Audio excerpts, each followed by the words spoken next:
Hello everyone, welcome back to my YouTube channel. हम कर रहे हैं एसएससी जीडी 2024 के लिए जीएस प्रैक्टिस सेट नंबर 2। इससे पहले हमने प्रैक्टिस सेट नंबर 1 किया था, जिसका हमने हैंड रिटन और उसकी फॉर्म में रिवीजन किया था। आज हम सेकंड सेट का रिवीजन करेंगे। अगर आप हमारे चैनल पर नए हैं तो चैनल को सब्सक्राइब जरूर करें। और इस क्लास की पीडीएफ कहाँ पर मिलेगी, तो ये देखने के लिए क्लास को अंत तक देखें। लास्ट में हम बताएंगे कि क्लास की पीडीएफ कहाँ पर मिलेगी। इससे पहले हम करेंगे रिवीजन। जो हमने फर्स्ट सेट में पढ़ा था उसके 5 इंपॉर्टेंट क्वेश्चंस का रिवीजन करेंगे। छऊ का मयूरभंज प्रकार किस राज्य से संबंधित है, तो ये उड़ीसा से संबंधित है। छऊ को सेमी क्लासिकल डांस कहते हैं और ये 3 राज्यों में होता है। पुरुलिया छऊ पश्चिम बंगाल में और झारखंड में सरायकेला छऊ होता है। जाकिर हुसैन, जिनका भी हाल ही में निधन हो गया है, उनको पद्म विभूषण अवार्ड कब मिला था, तो 2023 में मिला था और ये महत्वपूर्ण तबला वादक हैं। भारत ने हॉकी में गोल्ड कप जीता था 1980 के मॉस्को ओलंपिक में। एकल नागरिकता किस देश से ली गई है, इंग्लैंड से। और भारत का सबसे बड़ा बायोस्फीयर रिजर्व ये कौन सा है, तो ये कच्छ का रण जो गुजरात में है और जंगली गधे के लिए काफ़ी फेमस है। और जब हॉकी में लास्ट गोल्ड जीता गया था उसमें कप्तान थे वासुदेव भास्करन। संसदीय शासन प्रणाली हमने ब्रिटेन की वेस्टमिंस्टर प्रणाली से ली है। अब हम करेंगे सेकंड सेट का रिवीजन।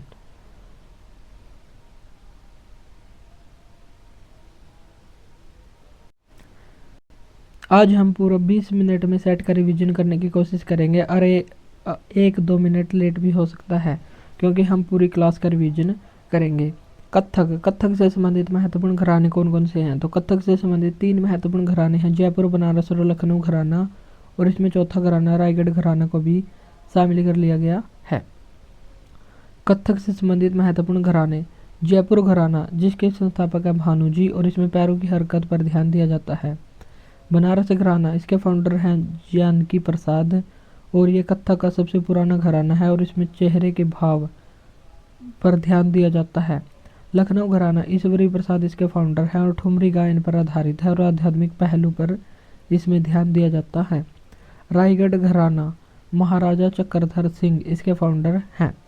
कत्थक मुगल परंपरा पर आधारित है और कत्थक को पुनर्जीवित लेडी लीला सोखे के द्वारा किया गया था। और कत्थक को अन्य नटवरी कथाकारों का नृत्य के नाम से जानते हैं और इसके महत्वपूर्ण कलाकार हैं जिनके पीछे भी महाराज लगा हो, जैसे पंडित बिरजू महाराज, लच्छू महाराज, अच्छन महाराज, सुखदेव महाराज। जिनके पीछे भी महाराज हो वो कत्थक से संबंधित होंगे। और प्रेरणा श्रीमाली, रोशन कुमारी, सितारा देवी, चंद्रलेखा, सास्विनी सेन, वंदना सेन, ये सभी कत्थक के महत्वपूर्ण कलाकार हैं। और कत्थक में किस वाद्य यंत्र का यूज़ किया जाता है, तो घुंघरू और चक्कर का यूज़ किया जाता है। और कत्थक उत्तर प्रदेश का है और ये नॉर्थ इंडिया का एकमात्र क्लासिकल डांस है। कहानी सुनाने के लिए जो शब्द यूज किया जाता है उसे कहते हैं पढ़ंत। Next second question, Jammu Kashmir का लोक नृत्य कौन सा है, तो जम्मू कश्मीर का है डमहल, हिकात, मंदजाल, कूद, हफीजा, भांड, पाथेर और रऊफ। उत्तर प्रदेश के बर्ज क्षेत्र का है चरकुला और यहीं पर कजरी महोत्सव, कालिंजर, बटेश्वर मेला जो आगरा में होता है वो भी यहीं पर होते हैं। उत्तराखंड में होता है हुड़किया बोल, छोलिया, कुमायूं, चांचरी, छोपती, घुंघूटी और गढ़वाली। सेवागली, ये कथकली का अभ्यास होता है जो केरल में होता है। जवारा, मटकी, फूलपत्ती और चटकोरा ये भी होते हैं मध्य प्रदेश राज्य में। लावणी, कोली, लेझिम, नखटा और तमाशा ये होते हैं महाराष्ट्र में। थांगटा, लाई हरोबा, जागोई ये होते हैं मणिपुर में। महत्वपूर्ण डांस, लाहो, नोंगक्रेम, वांगला डांस ये होते हैं मेघालय में। गिद्दा और जुली ये पंजाब में होते हैं। कालबेलिया जिसको 2010 में इंटेंजिबल कल्चरल हेरिटेज में शामिल किया गया था, राजस्थान का राजकीय नृत्य है। और घूमर पनिहारी ये राजस्थान से संबंधित है। मारूनी, सिंघी, छम, तासी शब्दों ये सिक्किम से संबंधित महत्वपूर्ण फोक डांस है। छठ पूजा, छठ पूजा किस भगवान को समर्पित है? तो ये भगवान सूर्य को समर्पित है और इसमें माँ पार्वती का छठा रूप दिखाया जाता है। और ये कार्तिक माह के शुक्ल पक्ष की षष्ठी को सेलिब्रेट किया जाता है। 4 दिन का फेस्टिवल है। पहले दिन को कहते हैं नहाए खाए, दूसरे दिन को कहते हैं खरना खाए और तीसरे को कहते हैं संध्या अर्घ्य। अर्घ्य का मतलब होता है चढ़ाना। संध्या के समय सूर्य भगवान को जल चढ़ाया जाता है। उषा अर्घ्य, जो सुबह के समय सूर्य भगवान को जल चढ़ाया जाता है उसको कहते हैं उषा अर्घ्य। तो ये 4 दिन मनाया जाता है। तो छठ पूजा जो बिहार में स्पेशल रूप से मनाया जाता है। छठ गीतों की गायिका का अभी हाल ही में निधन हो गया। उनका नाम है शारदा सिन्हा और इनको पद्म श्री अवार्ड 1991 में और पद्म भूषण अवार्ड 2018 में दिया गया था। बिहार के महत्वपूर्ण फेस्टिवल हैं सामा चकौवा जो पक्षी प्रवास से संबंधित है, बिहुला, जीतिया जिसके पीछे भी ईया हो, जीतिया, झिझिया, सरहुल जो झारखंड और बिहार दोनों में मनाया जाता है और ये आदिवासी नववर्ष कहलाता है। 4th क्वेश्चन है उस्ताद इमरत खान इनका संबंध कहाँ से है? तो इनका संबंध सूरबहार वाद्य यंत्र से। अलाउद्दीन खान इनका संबंध सरोद से और इनके बेटे का नाम है अली अकबर खान जो भी सरोद वादक से संबंधित है। और किराना घराने के फाउंडर हैं अब्दुल करीम खान और इसी से संबंधित है इलियास खान, बुंदू खान। और अलाउद्दीन खान की एक बेटी है अन्नपूर्णा देवी जो सूरबहार वाद्य यंत्र से संबंधित हैं। और अली अकबर खान के 2 बेटे हैं आशीष खान और आलम खान, ये दोनों भी सरोद से संबंधित हैं। और सरोद सम्राट के नाम से अमजद अली खान को जाना जाता है और इसके 2 बेटे हैं अम्मान अली और अयान अली। और 2014 के शांति नोबेल प्राइज डिस्ट्रीब्यूशन में इन्होंने प्रस्तुति दी थी। तो किसने दी थी? अमजद अली खान और उनके 2 पुत्र अम्मान अली और अयान अली के द्वारा। 5th क्वेश्चन है खेल से संबंधित फुटबॉल मैच की अवधि कितनी होती है? तो फुटबॉल मैच की अवधि होती है 90 मिनट। कल हमने देखा था हॉकी में कितनी होती है? तो ये बताना आपको कमेंट बॉक्स में। 2 समान अवधि यानी कि 2 हाफ, तो 45 मिनट के 2 हाफ होते हैं और बीच में 15 मिनट का ब्रेक होता है। और विशेष परिस्थितियों में 30 मिनट और एक्सटेंड कर सकते हैं यानी कि 90 मिनट के खेल को 30 मिनट और एक्सटेंड करके 2 घंटे तक का बनाया जा सकता है। और फुटबॉल में खिलाड़ियों की संख्या कितनी होती है ये बताना आपको कमेंट बॉक्स में। पहला फुटबॉल वर्ल्ड कप ये हुआ था 1930 उरुग्वे में और उरुग्वे में ही आयोजित हुआ था और उरुग्वे ही विजेता बना था। और फुटबॉल वर्ल्ड कप करवाने वाली संस्था है फीफा जो फुटबॉल की सर्वोच्च संस्था। इसकी स्थापना 1904 ज्यूरिख स्विट्जरलैंड में हुई थी। और इंडिया ने अब तक कोई भी वर्ल्ड कप नहीं जीता है, लेकिन इंडिया ने एशियन गेम्स 1951 और 1962 में गोल्ड मेडल जीता है फुटबॉल में। हॉकी टीम ने ओलंपिक में कितने गोल्ड जीते हैं?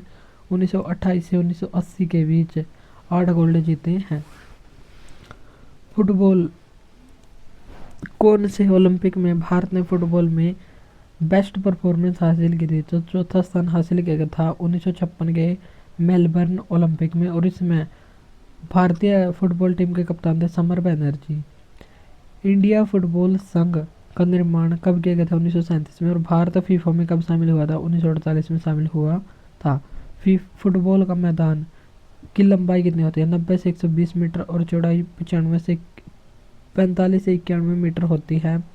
और गोल पोस्ट की लंबाई 7.32 मीटर और 8 फीट इसकी ऊंचाई होती है। फुटबॉल के बॉल का वजन 396 से 453 ग्राम, लगभग में हम इसको 400 से 450 ग्राम कह सकते हैं। तो 400 से 450 ग्राम फुटबॉल का बॉल का वजन होता है। अब हम देखेंगे इंडियन पॉलिटी से संबंधित महत्वपूर्ण क्वेश्चन। अनुच्छेद 15 का संबंध किससे है? धर्म, जाति, लिंग, जन्म स्थान आदि के आधार पर किसी के साथ कोई भेदभाव नहीं हो सकता, यानी कि समानता के अधिकार का वर्णन यहाँ पर मिलता है। 15 का पार्ट 1 में कहा गया कि राज्य द्वारा धर्म, जाति, नस्ल, लिंग या जन्म स्थान के आधार पर कोई भेदभाव नहीं किया जा सकता। और 15 का भाग 3 इसमें कहा गया महिलाओं और बच्चों के लिए विशेष प्रावधान किए जा सकते हैं। 15.4 में कहा गया कि सामाजिक और शैक्षिक रूप से पिछड़े वर्गों के उत्थान के लिए भी विशेष प्रावधान हो सकते हैं। जो सामाजिक और शैक्षणिक रूप से पिछड़े हुए हैं, अनपढ़ हैं, उनके लिए भी विशेष प्रावधान हो सकते हैं। और 15 भाग अनुच्छेद 15 के भाग 2 का पार्ट 1, कोई व्यक्ति दुकान या होटल या रेस्टोरेंट में खाना खाने जा सकता है और उसको कोई नहीं रोक सकता। 15 का भाग 2 और इसका भी बी पार्ट, कुएं, तालाब, स्नान घर इत्यादि पर स्नान कर सकता है या वहाँ पर पानी पी सकता है, उसको नहीं रोका जा सकता। यानी कि अस्पृश्यता से संबंधित यहाँ पर प्रावधान किया गया है। फंडामेंटल राइट्स, मौलिक अधिकार भारतीय संविधान के भाग 3 में है और अनुच्छेद 12 से 35 में है और इसे ही भारतीय संविधान का मैग्ना कार्टा कहा जाता है। भारतीय संविधान का मैग्ना कार्टा है भाग 3। अगर पूछा जाए भारतीय जनता का मैग्ना कार्टा, तो 1858 के एक्ट में जब महारानी विक्टोरिया की घोषणा को कैनिंग ने पढ़ा था इलाहाबाद में यमुना नदी के किनारे, तो जो घोषणा पढ़ी थी उसको ही भारतीय जनता का मैग्ना कार्टा या 1858 के एक्ट को भारतीय जनता का मैग्ना कार्टा कहा जाता है। आर्टिकल मूवी ये कब आई थी? तो इसके एक्टर बने थे आयुष्मान खुराना और इसके डायरेक्टर थे अनुभव सिन्हा और आर्टिकल 15 के बारे में जागरूक करने से संबंधित यह मूवी है। सिर्फ भारतीयों को कौन कौन से मौलिक अधिकार प्राप्त हैं? तो 5 अनुच्छेद प्राप्त हैं जो केवल भारतीयों को ही प्राप्त हैं। अनुच्छेद 15, 16, 19, 29 और 30। और होमवर्क क्या है हमारा कि सभी फंडामेंटल राइट्स को हम रिवाइज करेंगे। तो 5 ऐसे अनुच्छेद हैं जो केवल भारतीय नागरिकों को ही प्राप्त है। अनुच्छेद 26, इसमें क्या कहा गया? धार्मिक मामलों का प्रबंधन करने की स्वतंत्रता। अनुच्छेद 22, कुछ मामलों में गिरफ्तारी और कैद के विरुद्ध संरक्षण। अनुच्छेद 16, लोक नियोजन की स्वतंत्रता या सार्वजनिक रोजगार के मामलों में समानता। अनुच्छेद 21, जीवन और निजी स्वतंत्रता का संरक्षण। 8वां क्वेश्चन है 19 अनुच्छेद 1, 19 क्लॉज 1 सब क्लॉज ए, इसमें वाक एवं व्यक्ति की स्वतंत्रता के बारे में बताया गया है। इसमें बोलने, चुप रहने, पुतला फूंकने इत्यादि अधिकार शामिल हैं। 19 क्लॉज बी, इसमें सभा बनाने, सम्मेलन शांतिपूर्वक करने की बात कही गई है। 19 क्लॉज सी, एसोसिएशन या संघ का निर्माण कर सकते हैं। 19 क्लॉज डी, देश में आवागमन यानी कि देश के भीतर कहीं भी आ जा सकते हैं शांति के समय। अगर इमरजेंसी लगी हो तब ये अनुच्छेद काम नहीं आएंगे। 19 क्लॉज ई, इसमें कि देश में कहीं पर भी निवास करने की स्वतंत्रता है। 19 एफ, इसको 44वें संविधान संशोधन 1978 के द्वारा समाप्त कर दिया गया। 19 जी, इसमें व्यवसाय अपनाने की स्वतंत्रता दी गई है। अनुच्छेद 17, अस्पृश्यता के अंत के बारे में बताया गया। अनुच्छेद 18, उपाधियों का अंत, केवल शिक्षा और जो आर्मी से संबंधित उपाधियां हैं उनको ही ग्रहण किया जा सकता है। अनुच्छेद 20 और 21, आपातकाल में भी इनका निलंबन नहीं होगा। अनुच्छेद 359 के तहत और जर्मनी के वाइमर संविधान से इसको ग्रहण किया गया है। अब हम देखेंगे हिस्ट्री का क्वेश्चन। 2.5 दिन का झोपड़ा और कुव्वत उल इस्लाम मस्जिद, ये कुतुबुद्दीन ऐबक के द्वारा बनाई गई थी। वास्तविक गुंबद और मेहराब वाली पहली संरचना कौन सी थी? तो ये थी बलबन का मकबरा जो महरौली नई दिल्ली में स्थित है। और हिंदुस्तान का पहला मकबरा या मकबरा शैली का जनक किसको माना जाता है? हिंदुस्तान का पहला मकबरा है सुल्तानगढ़ी का मकबरा जो महमूद की याद में इल्तुतमिश ने बनाया था, इसलिए इल्तुतमिश को मकबरा शैली का जनक माना जाता है। और बलबन का मकबरा इस्लामिक शैली का पहला मकबरा भी है। भारत का पहला उद्यान मकबरा या बगीचा मकबरा कौन सा है? तो यह हुमायूं का मकबरा जो 1993 में यूनेस्को में शामिल हुआ था और 2024 में यहाँ पर भूमिगत संग्रहालय बनाया गया है। और इसका निर्माण हमीदा बानो बेगम ने करवाया था जो अकबर की माँ थी। 10th क्वेश्चन है बलबन को दिल्ली की वास्तविक शक्ति कब प्राप्त हुई थी? नसीरुद्दीन महमूद शाह के समय प्राप्त हुई थी जो 1246 से 1266 तक शासक रहा था और बलबन का ये दामाद था। इसको टोपी सीकर कहा जाता है क्योंकि सिर की टोपी बनाकर जीवन व्यतीत करता था। और सल्तनत काल का औरंगजेब भी कहा जाता है क्योंकि इसने खुद पर इतना ज़्यादा खर्च नहीं किया।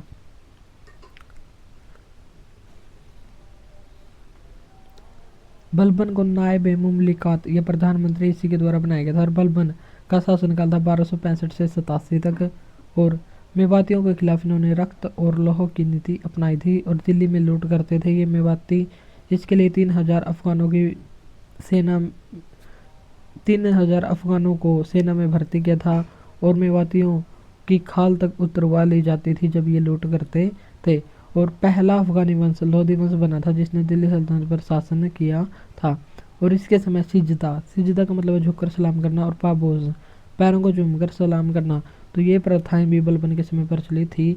और गैर इस्लामिक प्रथा भी बलबन ने ही चलाई थी। नवरोज उत्सव को इसी ने शुरू किया था, जो पारसी नववर्ष कहलाता है। तो आपको बताना है कि नवरोज त्योहार को किसने बंद किया था, किस शासक ने बंद किया था। बलबन के खिलाफ बंगाल में एकमात्र विद्रोह हुआ था तुगरिल खान के द्वारा 1279 में। बलबन के उपनाम क्या क्या थे? उलुग खान, नसीरुद्दीन, महमूद शाह। और इसने खुद को जिले इलाही कहा था, यानी कि खुद को ईश्वर की छाया बताया था। और ये इल्तुतमिश का गुलाम था, इसलिए 1265 से 1287 के काल को सेकंड इलबरी वंश कहा जाता है। और बलबन का वास्तविक नाम था बहाउद्दीन। 11वां क्वेश्चन है, जलालुद्दीन खिलजी ने अपनी राजधानी किसको बनाया था? तो ये बनाया था किलोखरी को, जो नई दिल्ली में है। और खिलजी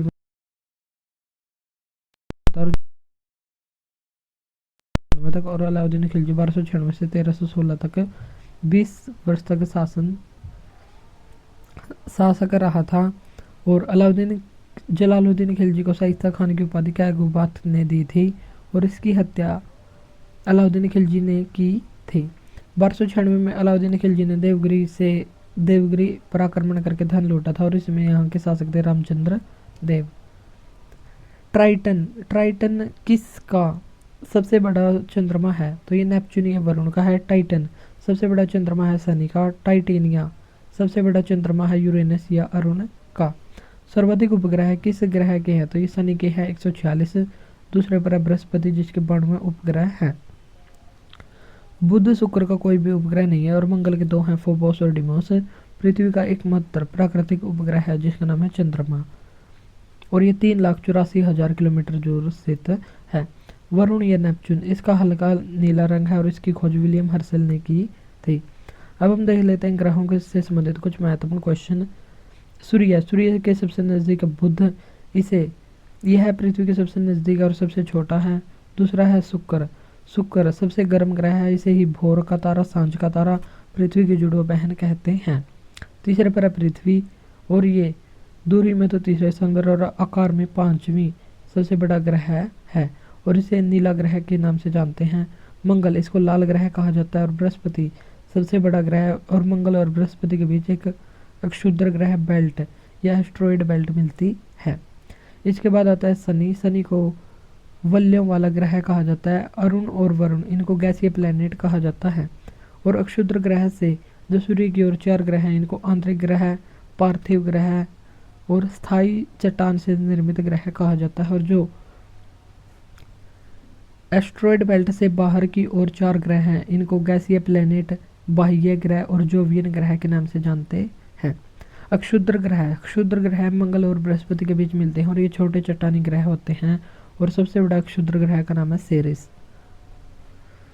भारत का पहला खुला समुद्री बंदरगाह कौन सा है? तो सबसे बड़ा है मुंबई बंदरगाह, और दूसरा सबसे बड़ा बंदरगाह है चेन्नई बंदरगाह।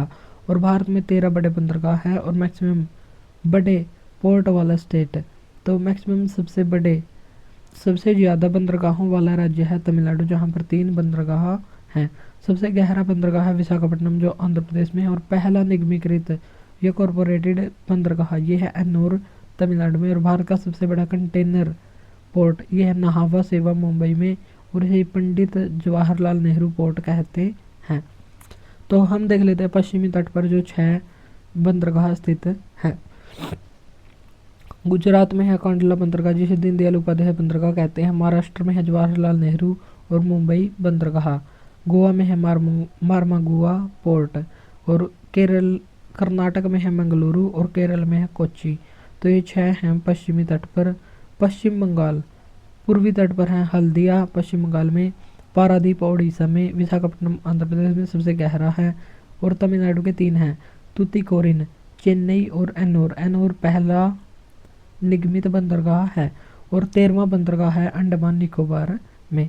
तो ये 13 हैं भारत के बड़े बंदरगाह। 15वां क्वेश्चन है 7वीं 5 ईयर प्लान में भोजन कार्य और उत्पादकता का नारा इस्तेमाल किया गया था। तो 7वीं पंचवर्षीय योजना का कार्यकाल कितना था? 1985 से 90 तक था। न्याय और समानता के साथ विकास, ये 9वीं पंचवर्षीय योजना में किया गया था। अब हम देख लेते हैं महत्वपूर्ण पंचवर्षीय योजना। पहली पंचवर्षीय योजना 1951 से 56 तक हैरोल्ड डोमर मॉडल पर आधारित थी। दूसरी पंचवर्षीय योजना 1956 से 61 महालनोबिस मॉडल पर आधारित थी। पीसी महालनोबिस भारतीय सांख्यिकी के जनक माने जाते हैं और 29 जून को राष्ट्रीय सांख्यिकी दिवस भी मनाया जाता है। तीसरी 1961 से 66 गॉडगिल योजना और 1966 से 69 तक गैप आया था। फिर चौथी आई थी 1969 से 74, अशोक रुद्रा मॉडल पर आधारित थी। पांचवी 1974 से 78 पहली पंचवर्षीय योजना जो अपने कार्यकाल से पहले समाप्त हो गई थी, डीपी धर मॉडल पर आधारित थी। फिर 1978 से 80 तक आया गैप। 6वीं पंचवर्षीय योजना 1980 से 85 इनपुट आउटपुट मॉडल पर आधारित थी। और 7वीं 1985 से 90 और 1990 से 92 के बीच फिर गैप आया। 8वीं 1992 से 97, 9वीं 1997 से 2000, 10वीं 2002 से 2007 और 11वीं 2007 से 12 और 12वीं 2012 से 17। लेकिन 2015 में ही 1 जनवरी 2015 को नीति आयोग का गठन हो गया था, तो ये भी समाप्त हो गई थी। जो 5 ईयर प्लान था उसको योजना आयोग के द्वारा लागू किया जाता है था। योजना आयोग, इसकी स्थापना 15 मार्च 1950 को हुई थी और 12 पंचवर्षीय योजना इसी के द्वारा करवाई गई थी। लेकिन अब नीति आयोग की स्थापना हो गई है और नीति आयोग की फुल फॉर्म है national institute for transforming India.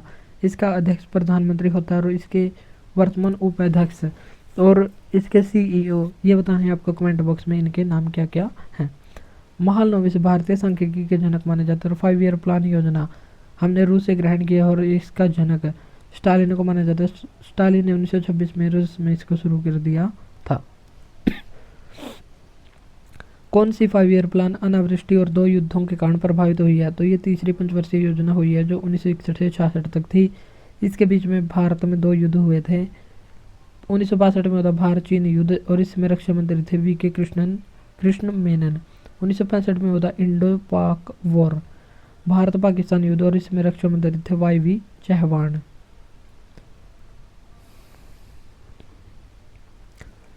Bharat Pakistan युद्ध पहली बार 1948 में हुआ था और पीओके पाक अधिकृत कश्मीर पर इसने अधिकार कर लिया था और पहला परमवीर चक्र विजेता मेजर सोमनाथ शर्मा भी इसी समय थे।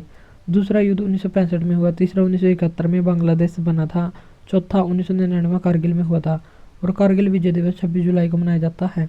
3 क्वेश्चन ही रह गए हैं, अभी हम इनको 2 मिनट में ख़त्म कर देंगे।